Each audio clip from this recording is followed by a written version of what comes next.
How do you stand on illegal immigration, and what is your solution to it? Well, I'm opposed to it, and we had a partial solution to it that the president is currently undoing. Duncan Hunter was a congressman from California who had passed legislation to build a fence starting in California, and this administration has stopped that in its tracks. I think the first and foremost, you have to seal the borders. Anything else is moot. If you can't, I mean, think about this. We had Law Enforcement Week in Washington last week, so you had all these police officers from all over the country, including Ohio, there. And I met with law enforcement officers who gave me first-hand accounts of what they're seeing in Arizona. Did you know that Phoenix, Arizona is the kidnap capital of America, of North America? And it's directly related to the Mexican drug cartel. And the increase in crime-related activities related to the drug cartel, related to illegal immigration in Arizona, it is a huge problem. Now, again, I am for legal immigration. I'm not for shutting down immigration. I'm for immigration. I think it's been, on the legal side, historically good for our country, but this is a national security issue as well as an illegal immigration issue. And it has to be begun with securing our borders.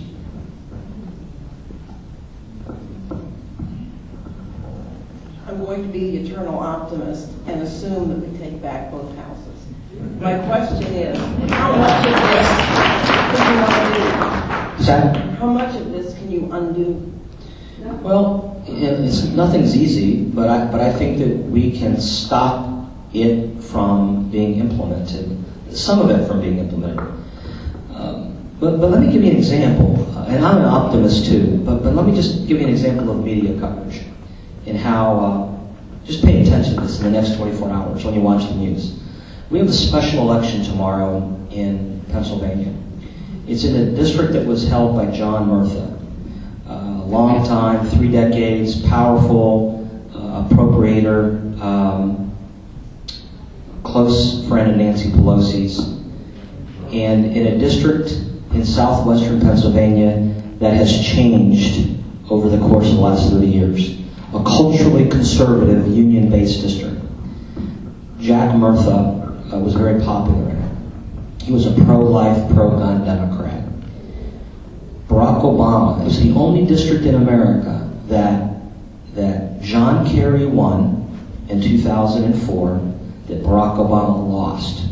So it turns out the district's changed. He got 49% of the vote. Barack Obama did. John McCain got 50. So it's still a pretty competitive district.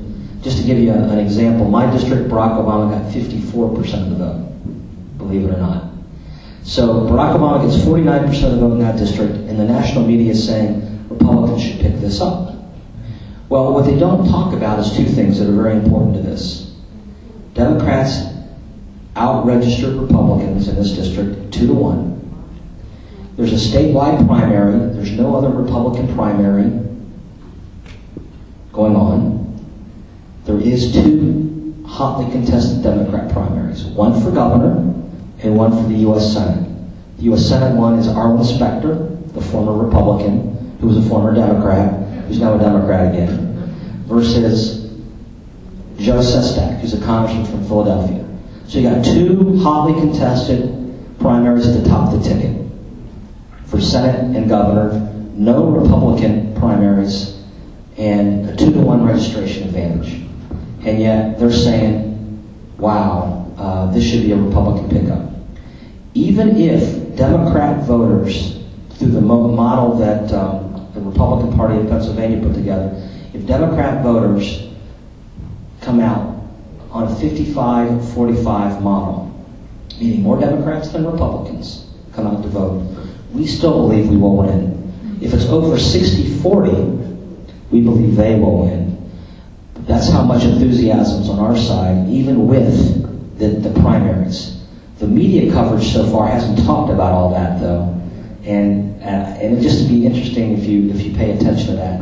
If we win that under those dynamics, it's a pretty good sign for the fall, and we're going to get outspent too. But how much do you undo the line that people have done? Well, remember the health care bill. The bulk of it doesn't get started until after the next presidential election. I'm not a conspiracy theorist, but that's kind of an interesting thing, isn't it? Pat, first of all, thank you.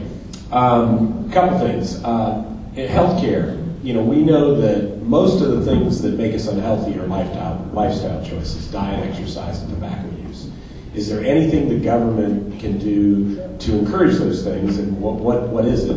And then the second thing is, how do you stay positive? I mean, you got a good heart and everything else. Yeah. You get beat up, and people say things that aren't true about you. Yeah.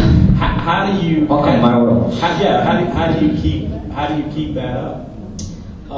First off, we have an amendment. The federal government can do it. We have an amendment that basically said in the health care bill, we should create incentives, not mandates, for those lifestyle issues. And by the way, if you were going to be a 3-pack-a-day smoker and drink a gallon of whiskey a day and eat like a pig and are 400 pounds, I shouldn't subsidize you. There should be risk-based pricing with respect to insurance, right? As well as incentives for employers to use to encourage healthy lifestyles. And the difference, I can't say any, and that amendment was defeated, by the way. The difference in Washington between the two parties on this debate, one of the differences is this. They believe they know what's better for everybody in this room. It was clear. It was clear throughout the debate. It's the nanny state. They know what's better. I got on this obesity task force because I want to stop and fight some of my colleagues who think we should do things like ban Happy Meals, ban French fries. Wait a second. There's a better way to do this. I don't want my kids to be obese. Let's provide education. Let's give information. Let's encourage healthy lifestyles. Let's encourage physical activity. We don't need to start from Washington saying, well, it's illegal to serve this in a restaurant. This is America. So it's just a very different viewpoint. And how I stay positive, you know what? Back to my mom and dad. I'm so lucky that I'm an American, and it's a country worth fighting for. And if we don't this is a new statistic, Phil. 53% of Americans pay federal income tax.